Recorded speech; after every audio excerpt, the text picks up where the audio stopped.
Assalamualaikum warahmatullahi wabarakatuh. Innal hamdalillah nahmaduhu wa nasta'inuhu wa nahdihi wa nastaghfiruh wa na'udzu billahi min shururi anfusina wa min sayyiati a'malina. Man yahdihillahu fala mudilla lahu ومن يضلل فلا هادي له. أشهد ونشهد أن لا إله إلا الله وحده لا شريك له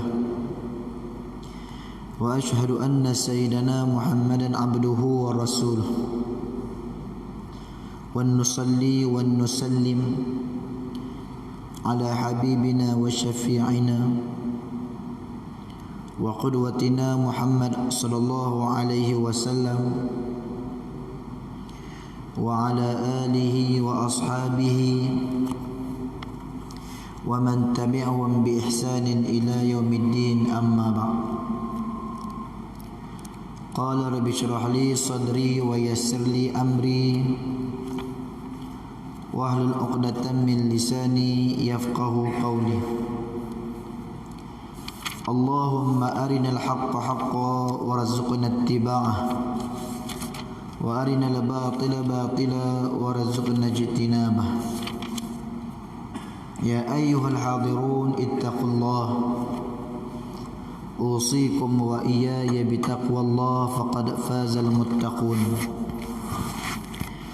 قال الله سبحانه وتعالى في كتابه الكريم: أعوذ بالله من الشيطان الرجيم. بسم الله الرحمن الرحيم.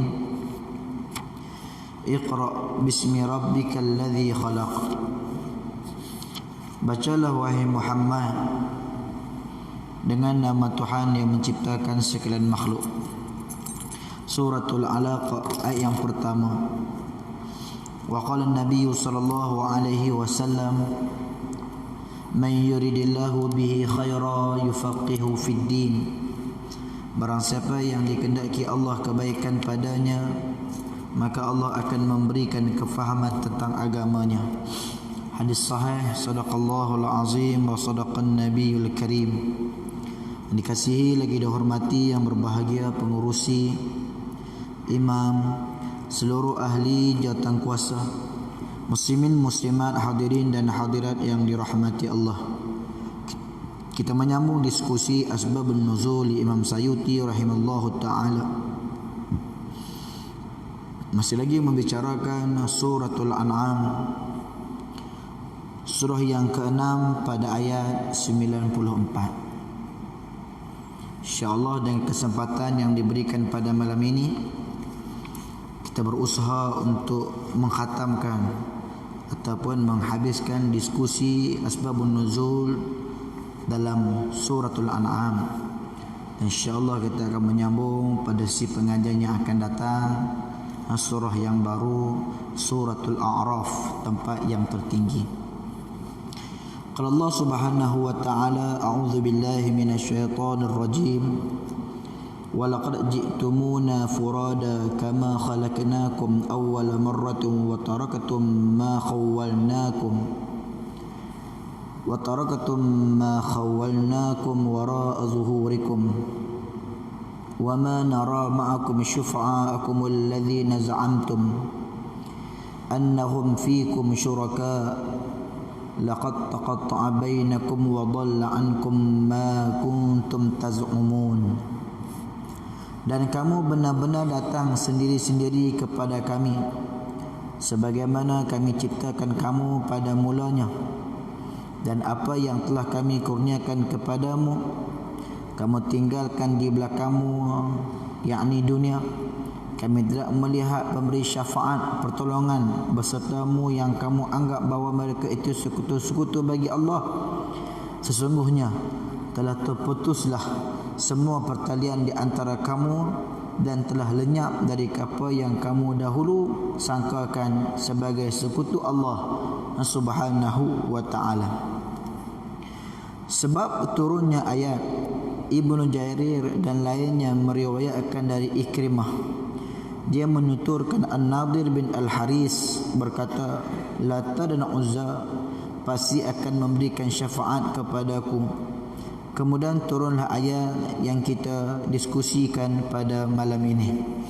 Muslimin, muslimat, hadirin dan hadirat yang dirahmati Allah.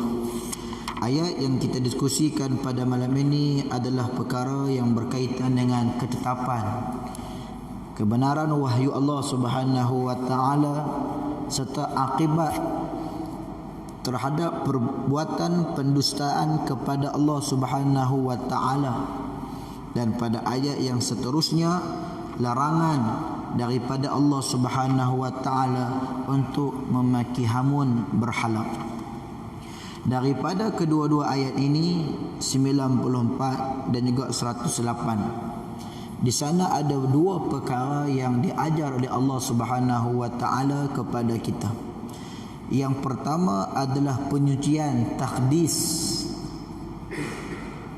pada Allah Subhanahu wa ta'ala dalam segala bentuk penyembahan. Tidak ada penyembahan, tidak ada i'tiqad kepercayaan melainkan hanya kepada Allah Subhanahu wa ta'ala. Di antaranya masih lagi beranggapan dan masih lagi berkeyakinan bahawa makhluk-makhluk selain daripada Allah, di antaranya berhala-berhala, menjadi sebahagian daripada perkara yang mendatangkan manfaat dan mudarat, ataupun beranggapan bahawa perkara yang selain daripada Allah itu adalah seangkatan dengan apa yang dikurniakan oleh Allah Subhanahu wa ta'ala. Ada sebahagian daripada manusia yang mereka ini tidak menafikan kewujudan Tuhan yang bernama Allah, sama ada dalam bentuk ilahiyah, uluhiyah ataupun rububiyah. Tetapi dalam masa yang sama mereka tidak menafikan manfaat dan mudarat datang juga daripada berhala ataupun asnam ataupun awthan, yang kita sebutkan mereka ini sebagai golongan paganisme, golongan pagan, golongan yang menyembah berhala. Kerana tradisi ataupun adat resam ataupun salah satu daripada alat penyembahan yang diwarisi daripada nenek moyang mereka turun-temurun sehinggalah sampai generasi yang seterusnya. Sedangkan Allah Subhanahu wa ta'ala, apabila datangnya Nabi SAW, Nabi menyuruh kepada manusia, "U'budullah wa la tusyriku bihi syai'an." Sembahlah Allah, jangan sama sekali menyekutukan Allah. Sama ada dia menyekutukan Allah secara total ataupun dia menyekutukan Allah half-half, separuh-separuh. Apa yang datang daripada Allah dia terima, tetapi dalam masa yang sama dia menerima seangkatan yang dikatakan seangkatan dengan Allah Subhanahu wa ta'ala dalam i'tiqad kepercayaan ataupun pengibadatan. Sebab itu Allah Subhanahu wa ta'ala menyebut dalam suratul A'raf ayat 191, ayat ini Allah menanya ataupun Allah menyoal, ayusyrikuna ma la yakhluqu syai'a wa hum yukhlaqun. Apakah mereka mempersekutukan Allah dengan berhala-berhala yang tak dapat menciptakan sesuatu pun? La yakhluqu syai'a, yang tak memberikan apa-apa pun, yang tak menciptakan apa-apa pun. Sedangkan Allah Subhanahu wa ta'ala khalaqas samawati wal ard wa ma bainahuma fi sittati ayyam. Allah menciptakan langit dan bumi dan apa yang ada di antara keduanya. Allahu khalaqakum, Allah yang menciptakan kamu, Allah yang menciptakan segala-galanya. Sebaliknya sembahan yang kamu sembah itu ma la yakhluqu syai'a, tidak pun sama sekali pernah menciptakan ataupun tidak boleh menciptakan sesuatu. Wa hum yukhlaqun, sedangkan berhala-berhala itu sendiri adalah yukhlaqun. Yukhlaqun ni ciptaan daripada unsur lain, ciptaan daripada kekuatan lain. Bermakna berhala-berhala itu sendiri yang kamu sembah adalah ciptaan daripada tangan-tangan kamu sendiri. Allah tanya kepada orang-orang yang menyembah selain daripada Allah Subhanahu wa taala, dan masa yang sama mengiktiraf berhala-berhala ini sebagai Tuhan mereka, yang mereka perlu sembah, yang mereka beranggapan adanya mendatangkan kemudaratan dan juga adanya mendatangkan kemanfaatan. Syekh Salah Fauzan menjelaskan bahawa dalam masyarakat Arab sebelum datangnya Nabi SAW, mereka berpegang kepada dua perkara. Sebahagiannya berpegang kepada kutubus samawiyah, agama-agama syariah, agama-agama langit yang diwahyukan Allah kepada nabi-nabi dan umat-umat sebelumnya yang telah pun diselewengkan. Dan yang kedua berpegang kepada agama Hanif, yang mereka ini berpegang kepada syariat yang dibawa oleh Nabi SAW. Dan dijelaskan juga bagaimana dalam sejarah penyembahan terhadap berhala ini, iaitu mula munculnya golongan paganisme ini bermula ketika mana Allahumma salli ala sayyidina Muhammad di zaman Nabi Allah Adam alaihi wassalatu wassalam. Sehingga kan kalau kita melihat masyarakat pada waktu tersebut menjadikan anak-anak Nabi Adam alaihi salam itu sebagai Tuhan mereka, sebagai tempat mereka menyembah. Di antaranya dijelaskan oleh Ibnu Katsir dalam kitabnya Qasasul Anbiya, kisah para nabi, menjelaskan bahawa di antara Allahumma salli ala sayyidina Muhammad, Nabi Allah Adam dan juga Nabi Allah Nuh, ada beberapa berhala yang disembah oleh manusia. Di antaranya adalah bernama Wad, yang kedua Suwa', yang ketiga Yaqus, yang keempat Ya'ud, yang kelima Nasr. Menurut sejarah, kelima-lima mereka ini ataupun keempat-empat mereka ini adalah anak Nabi Allah Adam alaihissalam. Wad adalah anak yang paling tertua dan yang paling berbakti dengan Nabi Allah Adam alaihissalam. Mana mari pula Habil dan Qabil, wallahu taala a'lam. Banyaknya anak-anak Nabi Adam alaihissalam ini sehingga tidak terhitung, mungkin tidak maktub secara tepat dan jelas dalam lipatan sejarah. Itu dijelaskan oleh Allah dalam Al-Quran, walaqad naba'na abnai, dua orang anak Nabi Adam, iaitulah Qabil dan juga Habil.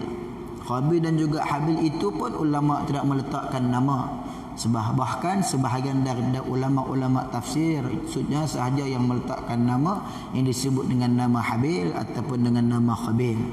Bahkan sebahagian ulama tafsir yang lain tidak menamakan dua orang anak tersebut. Kerana apa? Kerana dalam ayat itu Allah tidak menamakan juga nama anak Nabi Adam alaihissalam. Jadi yang itu yang diceritakan Allah di dalam Al-Quran, iktibar bagaimana berlakunya qarraba qurbana, yang menyebabkan mereka ini diuji oleh Allah untuk berkorban di jalan Allah Subhanahu wa taala dengan cerita yang panjanglah. Akhirnya terbunuh, akhirnya diterima, ditolak oleh Allah Subhanahu wa taala di antara keduanya. Dalam masa yang sama, dalam sudut yang lain, bagaimana daripada anak Adam alaihissalam ini juga lahirnya Allahumma salli ala Muhammad mereka-mereka yang terlalu ta'assub, mereka-mereka yang terlalu teruja dengan Allahumma salli ala Sayyidina Muhammad, kebaikan, kepatuhan anak-anak Nabi Adam AS, akhirnya mereka menyembah, membina patung, akhirnya mereka menyembah.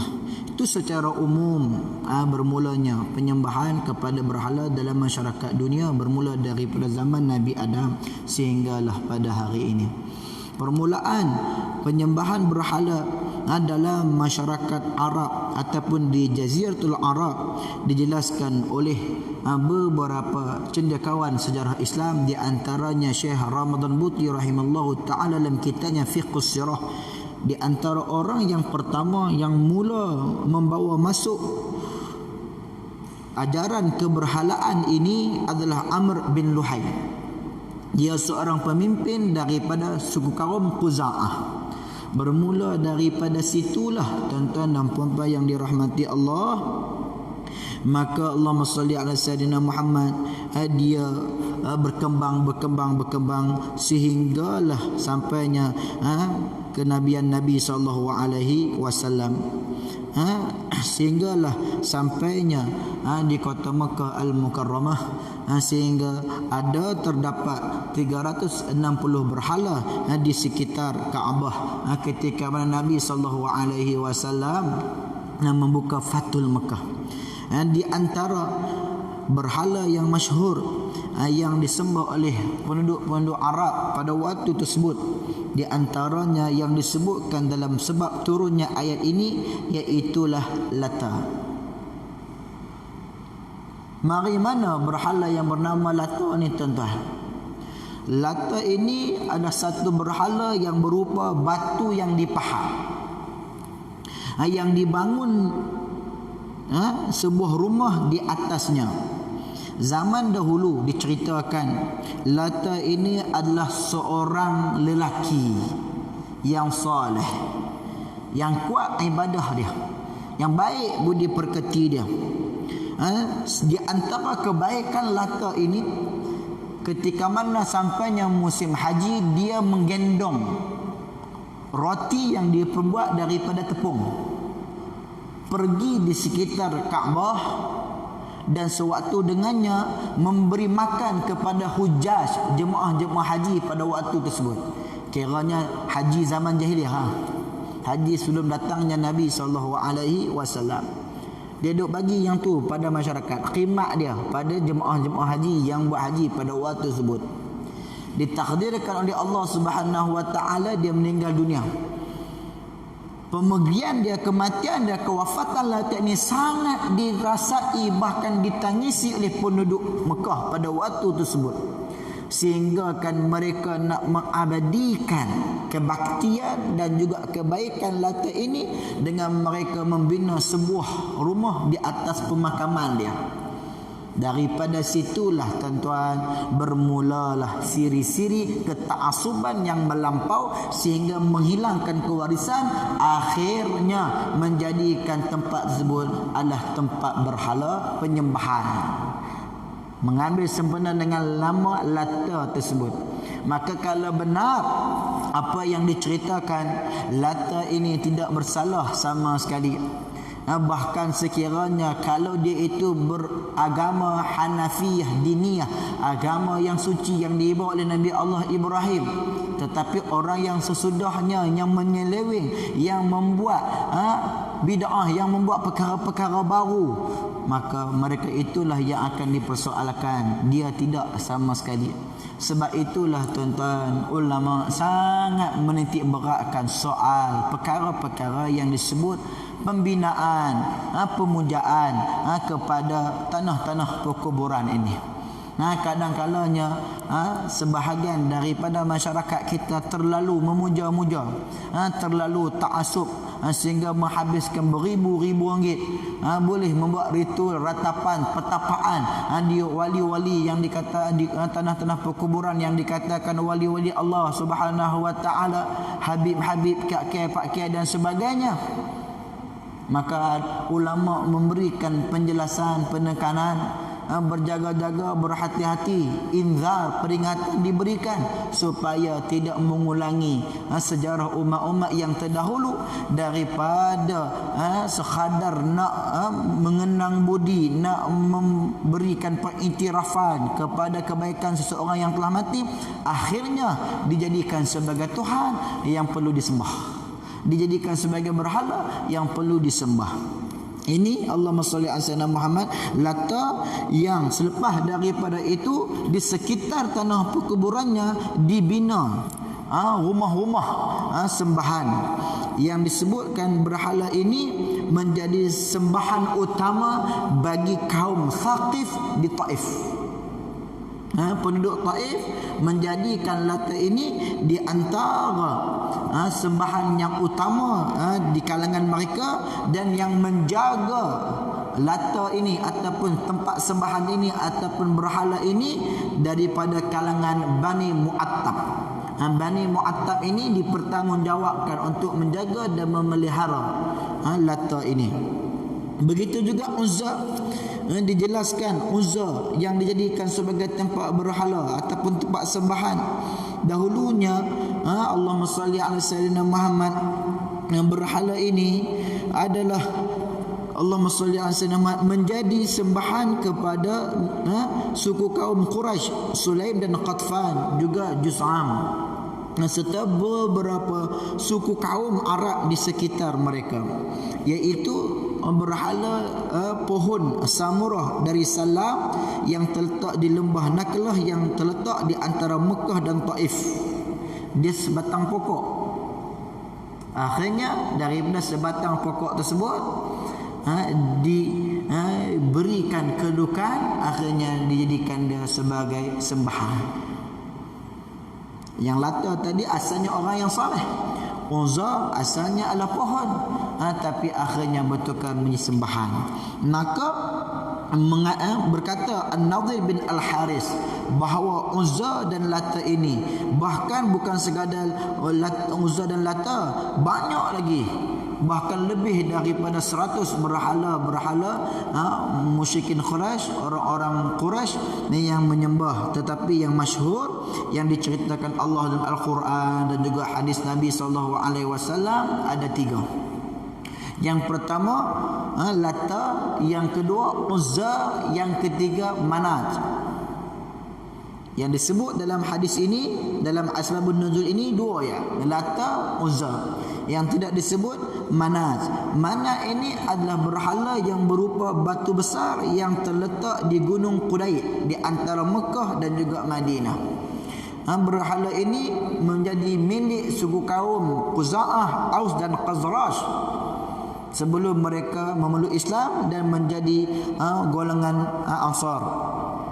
Jadi Allahumma salli ala sayyidina Muhammad dimuliakan apabila datangnya musim haji, dipakaikan ihram kepada Manat ni.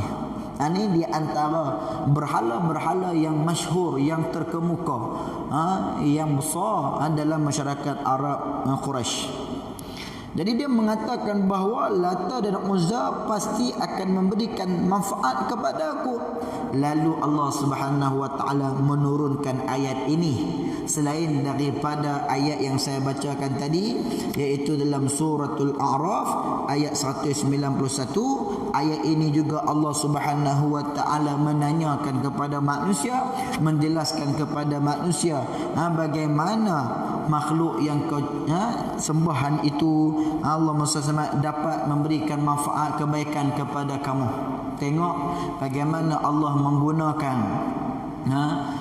Allah SWT ayat ataupun kalimah ataupun perkataan untuk memberikan penjelasan kepada manusia, supaya mereka berfikir dengan fikiran yang waras kenapa mereka menyembah berhala, yakni menyembah selain daripada Allah Subhanahu wa taala. Kan? Nak kena terang, nak kena jelas. Walaupun kita kadang-kalanya kita merasa heran, merasa pelik, benda batu kan, sembah apa? Tak apalah, memang kita ni lahir Islam, pegang teguh pada Islam. Allah kita, Tuhan kita Allah, Nabi kita Rasulullah. Tak ada dah bagi kita i'tiqad selain daripada tu. Tetapi bagi mereka yang memang kehidupan mereka, i'tiqad mereka, kepercayaan mereka adalah berhala, maka kita nak ubah, nak buang bukan senang. Sebagai contohlah tuan-tuan, isu lama dah dia bangkitkan semula 2-3 minggu ni, video klip perkampungan kerajaan langit di Besut. Tuan-tuan tengoklah, benda lama dah tuan-tuan, dia viralkan semula pula, penuh dah WhatsApp kita. Kita duk tengok video tu daripada awal sampai habis, kita tak heran menaikkan satu. Ditemu ramah oleh salah seorang pengikut Ayah Pin kelulusan Universiti Al-Azhar Mesir. Perempuan tak pakai tudung yang menyatakan bahawa Tuhannya adalah Ayah Pin. Macam mana kita nak fikir kelogikan dan bagaimana kita nak menerima kenyataannya. Soal murtad, soal kufur itu tetaplah. Tapi soal bagaimana dia boleh mengeluarkan kenyataan yang begitu. Yang kenyataan itu melambangkan pemikiran dia dan melambangkan i'tiqad kepercayaan dia. Orang yang macam ni tuan-tuan, kita nak buat macam mana? Kita nak pergi abad dekat dia mu kafir. Kita nak pergi abad dekat dia mu jangan buat macam ni. Ini adalah murtad, kufur pada Allah. Sedangkan bagi dia itulah Tuhan dia, apa yang nak kufur? Kau sembah Allah, aku tak pernah kacau pun. Apa salahnya aku sembah Ayah Pin? Ada aku sibuk. Pada tanda. Macam mana lunaknya Allah menceritakan keadaan manusia supaya manusia yang menyembah berhala ni, paganisme ini boleh berfikir. Apabila dikorintinkan mereka ini, kita nak kena bawa perkara-perkara yang menyebabkan mereka boleh berfikir dan otak mereka boleh di brainwash semula dengan kewarasan yang dikehendaki oleh Allah Subhanahu wa taala. Selagi kita tekan, selagi kita Allahumma salli ala sayyidina Muhammad Bush dia, sekali kita duk tekan dia tak akan berubah, dia tak akan terima. Ni bukan bermakna kita mengiktiraf orang-orang kafir, bukan bermakna kita mengiktiraf orang-orang yang menyembah berhala, tidak. Tetapi nak mengajar kepada kita bagaimana kita nak menggunakan satu mekanisme, satu metodologi, satu pendekatan untuk berhadapan dengan orang-orang yang kufur pada Allah, orang-orang yang menyembah berhala ni. Bagaimana kita nak tweak hati dia, macam mana kita nak Allah semak sedap makan pemikiran dia supaya dia boleh menerima apa yang dia buat itu salah, apa yang dia fikirkan itu salah, apa yang dia etikkan itu salah, yang sebenarnya yang ni. Tengok bagaimana Allah Subhanahu wa taala cerita, jika kamu benar-benar datang sendiri-sendiri kepada kami sebagaimana kami ciptakan kamu pada mulanya, dan apa yang telah kami kurniakan kepadamu kamu tinggalkan di belakangmu, yakni di dunia, kami tidak melihat memberi syafaat pertolongan bersama kamu, anggap bahawa mereka itu sekutu-sekutu Allah Subhanahu wa taala dan sebagainya. Begitu juga pada ayat yang tadi Allah bertanya, adakah kamu mensyirikkan perkara yang Allah tidak dapat menciptakan apa-apa, bahkan yukhlaqun, kamulah yang menciptakannya. Ni satu. Yang seterusnya ayat 108, wala tasubbul ladzina yad'una min dunillahi fasubullahu adwan bighairi ilm kadzalika zayyana likulli ummatin amalahum thumma ila rabbihim marji'uhum fayunabbi'uhum bima kanu ya'malun.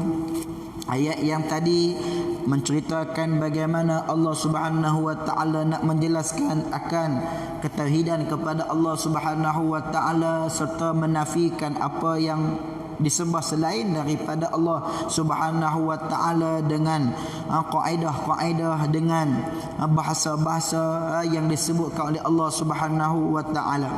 Pada ayat 108 ini pula bagaimana Allah Subhanahu wa taala mengajar kepada manusia, khususnya orang-orang yang beriman, yakni orang-orang Islam, bagaimana mereka berinteraksi dengan golongan-golongan yang menyembah berhala ni. Bagaimana mereka nak berinteraksi dengan golongan-golongan orang yang menyembah berhala ni. Satu. Yang kedua, ayat ini nak menceritakan kepada kita bagaimana ketinggian kedudukan toleransi dalam Islam. Tasamuh fil Islam bainal muslimin wal kafirin. Tasamuh, toleransi yang ada dalam Islam yang diajar oleh Allah dan juga Rasul di antara orang-orang Islam dengan orang-orang kafir. Di antaranya wala tasubbu, jangan kita mencerca, jangan kita menghina, jangan kita mencela. Sedangkan Allah Ta'ala jelas pada ayat 94 tadi, apa yang mereka sembah tersebut tak ada apa. Tidak memberikan manfaat, tidak memberikan mudarat. Cerita pasal kufur, pasal kafir, pasal masuk neraka, diazab oleh Allah, itu jelas.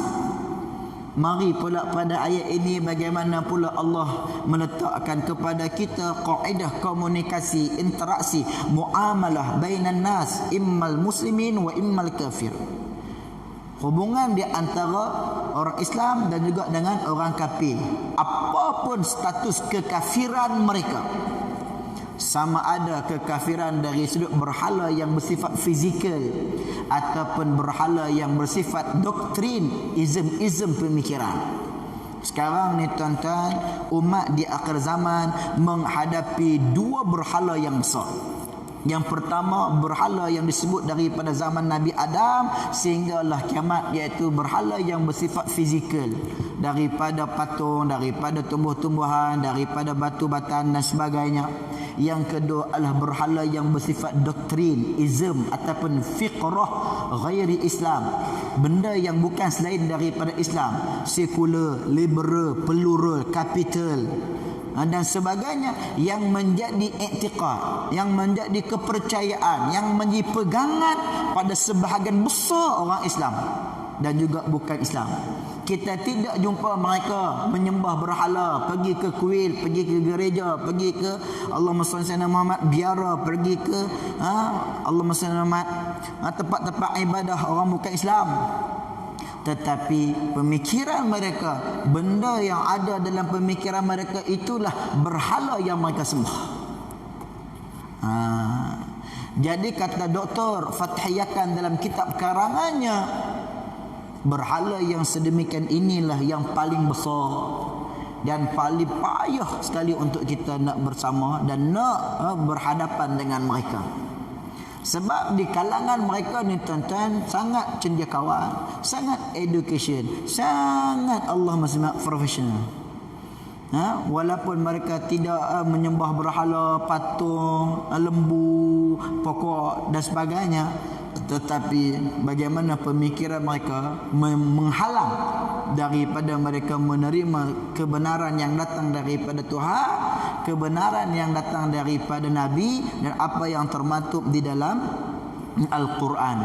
Cukup yang saya katakan tadi, ada sebahagian paganisme, penyembah berhala ini, dia mengiktiraf Tuhan yang bernama Allah, dalam masa yang sama dia menyembah ataupun dia mengiktiraf selain daripada Allah.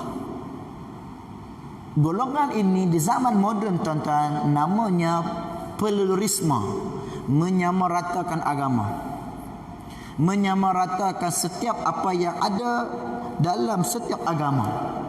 Dia tak tolak Islam, dia tak tolak Allah, dia tak tolak apa yang dibawa oleh Nabi SAW. Dalam masa yang sama dia mengiktiraf seluruh agama, Tuhan-Tuhan agama yang lain. Bahkan mereka menyatakan seluruh agama bawa kepada syurga, seluruh agama nakkan keamanan, seluruh agama nakkan kesejahteraan, seluruh agama mempunyai hak asasi, mempunyai hak yang tersendiri. Apabila ada orang yang menganut mana-mana, maka iktiraflah mereka sebagai satu bangsa, satu matlamat untuk mendapatkan kebaikan. Pengisytiharan ini tuan-tuan di Malaysia kita tak nampak jelas, sama-sama kerana mereka kurang ataupun tidak seberapa berani untuk menonjolkan, walaupun di sana tidak nafikan ada unsur-unsur tersebut, tetapi di Indonesia sudah pun dibuat pengiktirafan. Jadi Allahumma salli ala sayyidina Muhammad, maka mereka menerima apa yang datang daripada Allah. Dalam masa yang sama mereka menerima pahaman-pahaman ataupun pemikiran-pemikiran, doktrin-doktrin, izm-izm yang lain. Dah tu kita nak kata mereka tu Islam. Payah tuan-tuan. Ni ujian berhala umat di akhir zaman yang tidak terlepas di kalangan orang Islam itu sendiri. Maka ayat ini nak menjelaskan berhala yang dimasukkan, sembahan yang dimasukkan adalah berhala-berhala yang disembah. Dan janganlah kamu memaki sesembahan yang mereka sembah selain Allah, kerana mereka nanti akan memaki Allah dengan melampaui batas tanpa dasar pengetahuan. Demikianlah kami jadikan setiap umat menganggap baik pekerjaan mereka, kemudian kepada Rabb mereka tempat kembali, lalu dia memberitahukan kepada mereka apa yang mereka telah kerjakan. Dalam kita bertoleransi ni tuan-tuan, di sana ulama menggariskan ada dua perkara yang perlu kita kena jaganya. Ada batas-batasnya. Yang pertama sekali, tidak melampaui batas akidah sehingga terjerumus dalam kekufuran seperti ikut ritual agama lain dengan tujuan mensyiarkan kekufuran. Kita tidak memaki hamun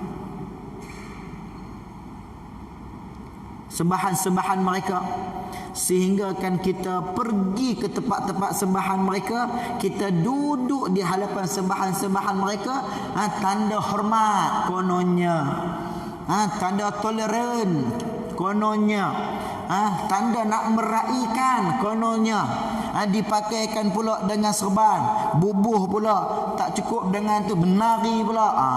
Macam kena ya sah, apa dia tak tahu. Contoh sampai ke peringkat macam tu, sedangkan Allah mengabarkan, memaklumkan cukup, jangan kita tasubbu, jangan kita memaki hamun, jangan kita menghina. Bukan sampai satu tahap kita pergi sampai sedemikian rupa yang saya ceritakan tadi, tu dianggap melampaui batas, bukan toleransi Islam yang sebenar. Yang kedua, tidak melampaui batas syariat sehingga terjerumus dalam keharaman seperti memakai simbol-simbol yang melambangkan identiti bagi agama lain dengan tujuan meraihkan upacara keagamaan. Sebab itulah tuan-tuan, jangan pergi jauh soal keramaian, soal upacara perayaan, soal mengucapkan ucapan perayaan mereka. Ulama berbahas panjang. Di antara ulama yang syadid, yang tegas, yang tidak ada kompromi dalam soal ini adalah ulama Arab Saudi. Majoriti ulama Arab Saudi mengharamkan secara total pengucapan untuk upacara-upacara keagamaan selain daripada Islam. Hari Natal, Hari Kristian, Tahun Baru Cina, Hari Deepavali. Walaupun di sana ada ulama yang disifatkan sebagai ulama mutayassir, ulama yang meraihkan kemajmukan. Kalaulah perayaan itu perayaan keagamaan dan ibadat ketuhanan, total tak boleh. Sebagai contoh, hari Natal, pengiktirafan kepada Yesus sebagai Tuhan, itu tak boleh contoh. Perayaan Tahun Baru Cina. Tahun Baru Cina ni bukan perayaan ketuhanan ataupun ritual keagamaan, tetapi dia sekadar kebudayaan, kesenian kepada sesuatu bangsa. Maka dibolehkan untuk mengucapkan ucapan selamat hari raya. Dibalah balik dengan pendapat ulama tadi. Apabila dibuat kajian, walaupun tahun baru Cina dianggap sedemikian rupa, tapi akhirnya di sana ada sentimen pemujaan dan juga i'tiqad kepercayaan kepada Tuhan-Tuhan yang mendatangkan kebaikan, rezeki yang kepada mereka. Maka katanya tetap haram juga. Tak boleh. Nampak tak tuan-tuan? Kalau negara-negara minoriti banyak menggunakan pendapat Al-Allamah Syekh Yusuf Al-Qaradawi hafizallahu taala, boleh, kerana kita ni orang minoriti, kita duduk negara majoriti, tidak kita nak kena meraihkan mereka. Kalau tidak, banyak kemungkinan akan berlaku kita akan menimbulkan sentimen rasis, perbalahan kaum dan sebagainya, contoh gitu. Maka negara-negara minoriti umat Islam, Sweden, Australia, Melbourne dan sebagainya, dia menggunakan pendapatnya yang agak meraihkan. Tapi kalau Arab Saudi tidak, bahkan sebahagian daripada pendapat Arab Saudi itu, mufti-mufti, ulama-ulama Arab Saudi itu datang ke Malaysia, tidak ada kompromi. Sebab apa tuan-tuan? Ni tujuan dia tadi ni. Tujuan dia tadi ni. Maka Islam datang meletakkan satu garis panduan yang sangat cantik. Bagaimana untuk kita nak bertoleransi di antara orang Islam dengan orang bukan Islam. Di antaranya Islam meletakkan sentiasa berbuat baik terhadap jiran tetangga meskipun bukan Islam. Buat baik tetap kena buat baik. Ni garis panduan toleransi yang diberikan. Bagaimana Allahumma salli ala sayyidina Dr. Zulkifli Al-Bakri hafizallahu taala, mufti wilayah persekutuan, memberikan satu kebaikan, contoh yang baik apabila datangnya tahun baru Cina, beli beberapa kotak buah limau pergi hantar ke rumah orang Cina, tetap kena buat baik. Jadi Allahumma salli ala sayyidina Muhammad. Kalau Dr. Zulkifli Al-Bakri, dia menggunakan pendapat ni. Jadi kalau saya berdiskusi dengan sahabat-sahabat, nak guna pendapat mana, nak guna Allahumma salli ala pegangan mana, secara umumnya Malaysia ini meraihkan. Tetapi secara khususnya negara ataupun negeri yang majoriti umat Islam tak boleh. Kelantan, Terengganu, ni negara majoriti umat Islam, tak perlulah nak sibuk-sibuk raih orang bukan Islam ni. Berapa orang sangat orang Cina, berapa orang sangat orang Hindu, orang dia. Tapi kalau pantai barat ataupun Allah selatan ataupun utara sebahagiannya, boleh menggunakan pendapat yang meraihkan. Bukan mudah tuan-tuan, bukan mudah. Sebab apa? Apabila datangnya tahun baru Cina, datangnya di Bali, datangnya di perayaan-perayaan orang bukan Islam ni, isu ni dia akan timbul balik. Dia tidak akan berkesudahan. Dia akan timbul balik tuan-tuan. Jadi Allah SWT, perbahasan ini tidak akan berkesudahan. Cuma kita ambil lah mana titik yang baik untuk kita dapat lakukan.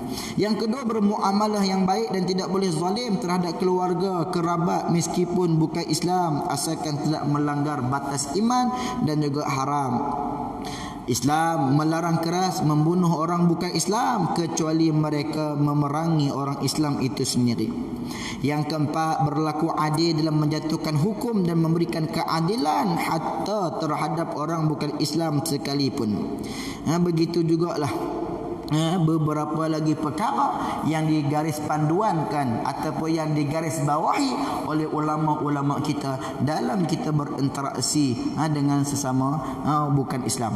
Jadi sebab turunnya ayat ini, Qatadah pernah berkata, dahulu orang-orang kafir, orang-orang muslimin sering memaki berhala-berhala kaum kafir. Kesannya orang-orang kafir balah memaki-maki Allah Subhanahu wa taala, lalu Allah menurunkan ayat ini. Ayat yang seterusnya, wa aqsamu billahi jahda aymanihim la in ja'atuhum ayatun la yu'minunna biha qul innamal ayatu 'indallah wa ma yush'irukum annaha idza ja'at la yu'minun. Dan mereka bersumpah dengan nama Allah Allah dengan segala kesungguhan bahawa jika datang satu mukjizat kepada mereka, pastilah mereka akan beriman kepadanya. Katakanlah, mukjizat itu hanya ada pada si Allah. Dan tahukah kamu bahawa apabila mukjizat, yakni tanda-tanda ataupun ayat-ayat Allah datang, mereka juga tidak beriman kepada Allah Subhanahu wa taala. Sebab turunnya ayat ini daripada Muhammad bin Ka'ab Al-Khurazi, dia menyampaikan suatu ketika Rasulullah sallallahu alaihi wasallam berbicara beberapa patah kata dengan orang-orang Quraisy. Kemudian mereka menjawab, "Wahai Muhammad, engkau pernah menyampaikan kepada kami bahawa Musa memiliki tongkat. Ketika ia memukul tongkat itu kepada sebuah batu, maka memancarlah air dari dalamnya. Engkau juga menceritakan bahawa Isa dapat menghidupkan kembali orang yang telah mati. Engkau juga menggambarkan bahawa Saleh mengeluarkan unta betina dari dalam batu dan memberikannya kepada kaum Samud. Kini tunjukkanlah mukjizat Allah kepadamu di hadapan kami agar kami mempercayaimu sebagai seorang nabi." Ni perangai orang kafir. Lalu Rasulullah sallallahu alaihi wasallam menjawab, "Indallah, mukjizat apa yang kalian harapkan daripadaku untuk aku tunjukkan di hadapan kalian?" Mereka menjawab, "Ubahlah bukit Safa ini menjadi emas untuk kami." Rasulullah sallallahu alaihi wasallam berkata, "Jika aku dapat membuktikannya, apakah kamu mempercayai kenabianku?" Mereka menjawab, "Ya, demi Allah." Kemudian Rasulullah sallallahu alaihi wasallam berdiri dan berdoa kepada Allah Subhanahu wa taala. Di saat yang sama malaikat Jibril mendatangi beliau dan berkata, "Apabila engkau berkenan, Allah akan menjadikan bukit Safa itu menjadi emas. Jika mereka ingkar dan tidak mau beriman kepadamu, tentu kami akan menghancurkan mereka dengan sehancur-hancurnya. Dan jika engkau mau, engkau pun bisa memberikan permintaan mereka hingga orang-orang itu bertaubat." Setelah itu Allah Subhanahu wa taala menurunkan ayat ini, iaitu nak menjelaskan akan hakikat yang sebenar permintaan musyrikin Quraisy kepada Nabi sallallahu alaihi wasallam.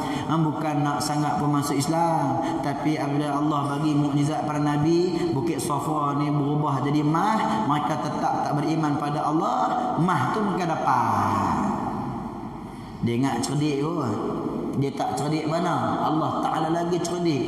Allah hantar malaikat Jibril khabar kepada Nabi, tak ada masalah bagi Allah nak memperkenankan doa engkau wahai Muhammad. Tetapi kalau Allah perkenankan mereka beriman, tak ada masalah. Tetapi kalau Allah perkenankan mereka kufur, Allah bagi azab kepada mereka. Pilihlah. Tagha Allah bagi mukjizat para nabi, iqtarabatis sa'atu wa syaqqal qamar, terbelahnya bulan. Bukan kata nak tukar bukit daripada emas, bulan ada di langit pun mereka tetap tidak beriman kepada Allah. Apalah sangat bagi Allah nak tukarkan bukit Safa menjadi emas. Tapi kalaulah sungguh Allah tukar bukit Safa jadi emas, agak-agak kita nak sa'i macam mana lah ni tuan-tuan? Sa'i bidayah baina Safa wal Marwah. Sa'i di antara permulaan daripada bukit Safa bukit Marwah. La tak ada alat Safa pasal apa? Jadi mah orang ambil belakang dah. Dah tu nak mula macam mana sa'i? Ini Allah melihat jauh ke depan tuan. Bukan Allah tak boleh buat, boleh sangat. Tapi perangai orang-orang kafir ni. Dah habis dah tuan-tuan ni. InsyaAllah sikit tuan-tuan. Ayat yang seterusnya 118, fakulu mimma dzukira smallahu alaihi, fakulu mimma dzukira smallahi alaihi in kuntum biayatihi mu'minin. Maka makanlah dari apa, yakni daging haiwan yang ketika disembelih disebut nama Allah, jika kamu beriman kepada ayat-ayatnya. Ibnu Abbas menyatakan ada segolongan orang datang ke hadapan Rasulullah sallallahu alaihi wasallam kemudian berkata, "Wahai Rasulullah, kenapa kami hanya diperbolehkan memakan haiwan yang kami bunuh, yakni yang sembelih, dan tidak diperkenankan memakan haiwan yang dibunuh oleh Allah, yakni mati sendiri?" Allah Subhanahu wa taala menjawab pertanyaan mereka dengan menurunkan ayat yang artinya, maka makanlah dari apa daging yang ketika disembelih disebut nama Allah. Jika kamu beriman kepada ayat-ayatnya, dan mengapa kamu tidak mahu makan dari apa yang daging yang ketika disembelih disebut nama Allah, padahal Allah telah menjelaskan kepadamu apa yang diharamkan. Hurrimat alaikumul maitatu wad-damu wa lahmul khinzir ila akhir ayat. Allah jelaslah.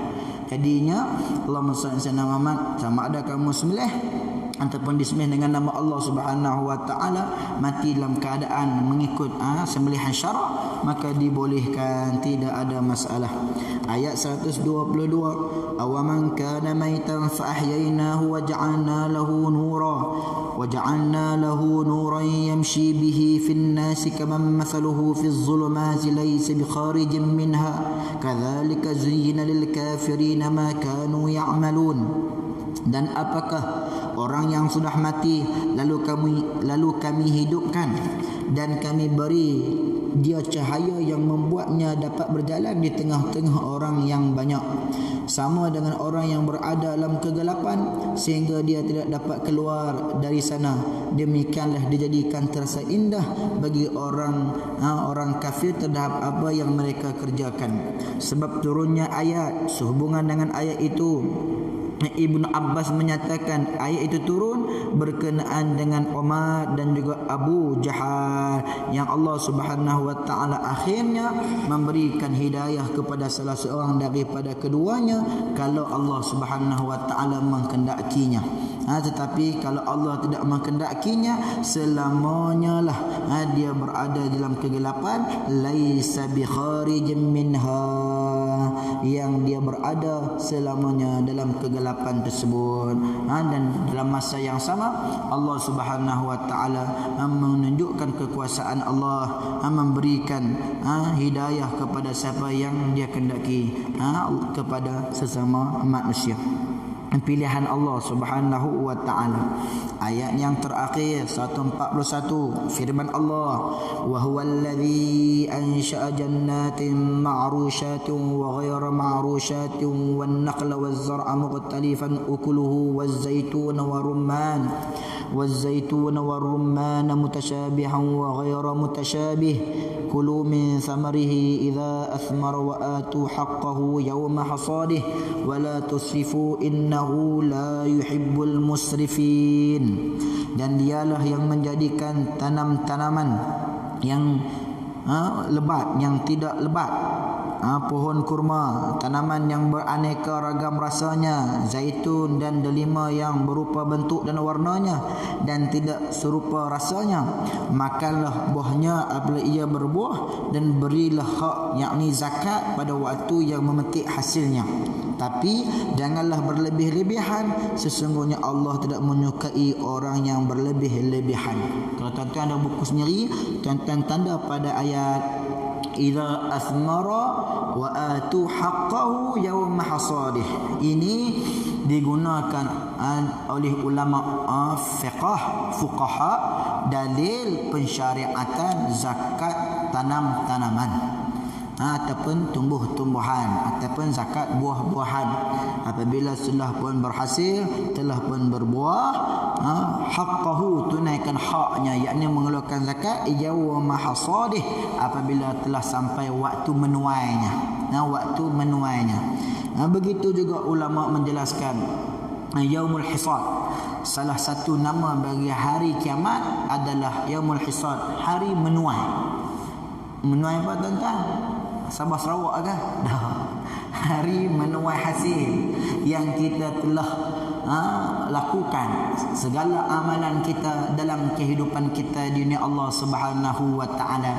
Maka di akhirat kelak kita tunggu hasil kita. Kalau baik kita buat di dunia, baiklah kebaikan yang kita dapat. Kalau buruk yang kita buat di dunia, maka keburukanlah yang kita dapat. Yaumul hisad ataupun yaumul hasad.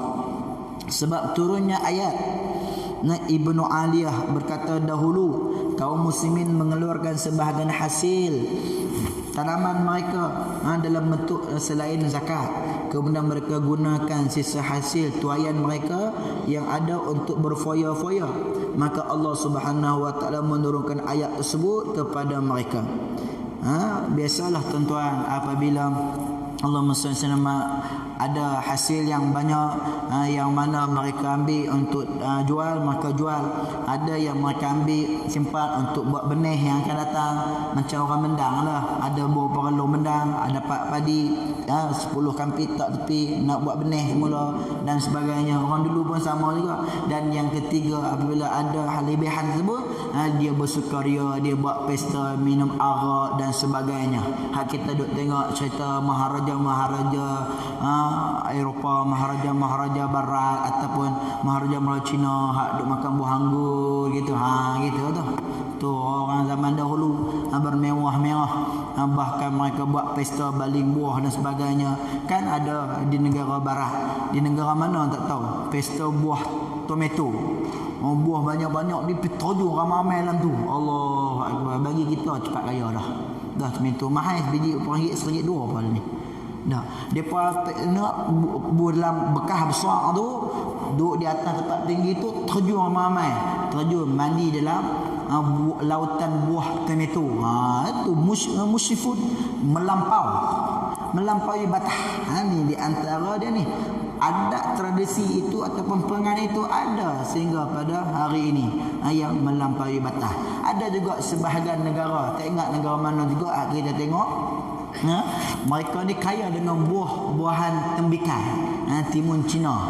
Mereka buat Allah SWT pesta, di antaranya memanah buah-buahan tersebut, letak di satu tempat dalam meter yang tertentu, memanah sampai berkecai. Rugi tak tuan-tuan? Ni tusifun, melampaui batas.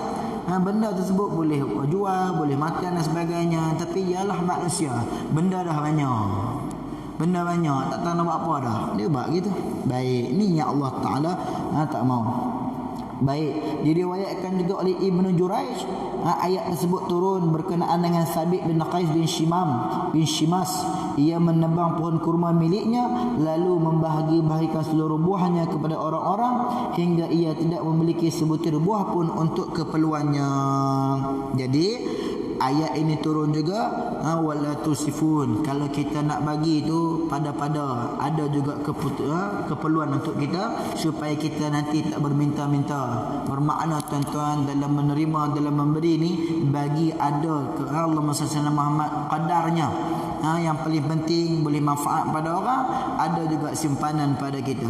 Kita nak berlebih-lebihan sangat pun tak boleh, Islam tak mau. Kita nak Allahumma salli ala Muhammad bagi keseluruhan turis pun Islam tak mau juga. Terlalu berfoya-foya, terlalu melampau-lampau hiburan sampai menggunakan perkara-perkara ke arah kemaksiatan, kelalaian dan sebagainya pun tak mau. Terlalu bagi sangat sampai tak ada apa pada kita, akhirnya kita meminta-minta pun tak mau juga. Bermakna innahu la yuhibbul musrifin, Allah tidak suka orang yang melampaui batas, orang yang terlalu melampau dalam soal pengeluaran, sama ada kepada keburukan ataupun kebaikan, sehingga pada dirinya pun tak ada apa dah, yang akhirnya dia menjadi fapar ke dana, fakir miskin, keturunan dia pun jadi masalah belaka balik. Jadi inilah Allahumma salli ala Muhammad, sebab turunnya ayat 141. Wallah subhanahu wa ta'ala alam. Alhamdulillah, selesailah sudah asbabun nuzul suratul An'am pada malam ini. Dengan izin Allah subhanahu wa ta'ala, insyaAllah kita akan sambung pada suratul A'raf pada diskusi bulan minggu yang akan datang, insyaAllah. Untuk yang terakhirnya, mengambil sedikit kesempatan berkongsi maklumat. InsyaAllah kita di Dun Kijal akan menganjurkan program daurah kitab Syama'il Muhammadiyah oleh Imam Tirmizi rahimallahu ta'ala sempena Maulid Rasul, 2 hari 8 dan 9 hari bulan Jumaat Sabtu di Masjid Jami' Kijal. Percuma, tuan-tuan yang berkelapangan bolehlah sama-sama mengikuti daurah kitab tersebut insya-Allah, yang kita akan diskusikan dari kulit ke kulit insya-Allah. Cuma beli buku ya, buku akan disediakan di sana insya-Allah. Allah Subhanahu wa taala alam. Subhanakallahumma wa bihamdik asyhadu an la ilaha illa astaghfiruka wa natubu ilaih. Wa sallallahu ala Muhammad wa ala alihi wa sahbihi wa baraka wa sallam. Walhamdulillahi rabbil alamin wa billahi taufiq wal hidayah. Wassalamu alaikum warahmatullahi wabarakatuh.